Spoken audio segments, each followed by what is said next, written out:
और ये बड़ी खबर इस वक्त की बता रहे हैं, अमेरिकी विदेश मंत्री से एस जयशंकर ने बात की है। भारतीय विदेश मंत्री एस जयशंकर ने विदेश मंत्री से बात की है अमेरिका के, और ये अपने आप में एक संकेत है कि हम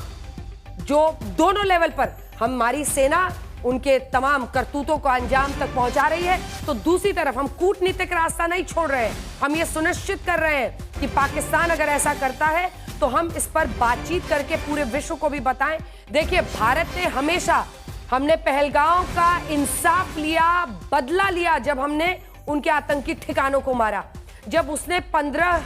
शहरों पर बीती रात हमले की कोशिश की तो हमने उसको निरस्त किया और फिर जवाबी कार्रवाई में ड्रोन से हमला किया। आज फिर जब वो मिसाइल्स और ड्रोन इस तरह से मार रहा है तो फिर हम जवाबी कार्रवाई कर रहे हैं। और इस बीच कूटनीति के पैमाने पर भी भारतीय विदेश मंत्री अमेरिका के विदेश मंत्री से बातचीत कर रहे हैं, ताकि हम विश्व के साथ जो कूटनीतिक स्तर पर भी एक चर्चा होनी चाहिए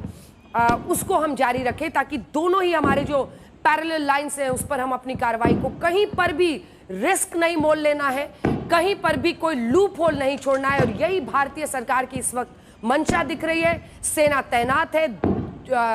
हर मोर्चे पर इस वक्त हमारा डिफेंस सिस्टम लगा हुआ है, क्योंकि बौखलाया हुआ यह आतंकी मुल्क, मतलब ये कितना शर्मनाक है कि रात के अंधेरे में वो रिहायशी इलाकों पर, और हमें जानकारी थी, हम मॉक ड्रिल क्यों कर रहे थे, हम ब्लैकआउट्स क्यों प्रैक्टिस कर रहे थे, क्योंकि हमें पता था कि यहाँ पर तो आतंकी ठिकाने हैं नहीं जैसा हमने उनके आतंकी ठिकाने में। और सबसे ज्यादा दर्द तो इस बात का हो रहा है कि पंजाब पाकिस्तान में हमने 4 ठिकानों पर आतंकी जो ठिकाने थे, चाहे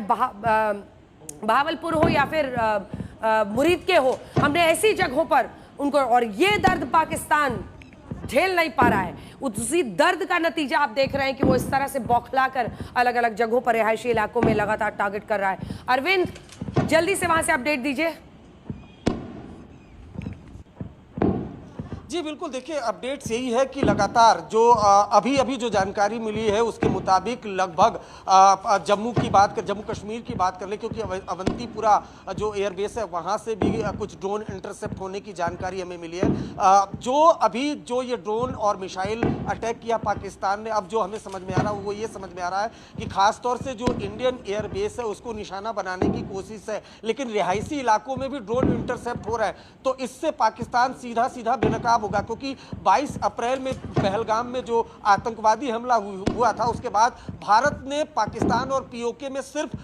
उन ठिकानों को निशाना बनाया, किसी रिहायशी इलाके को निशाना नहीं बनाया, उन ठिकानों को निशाना बनाया जो जैश और लश्कर के और हिजबुल के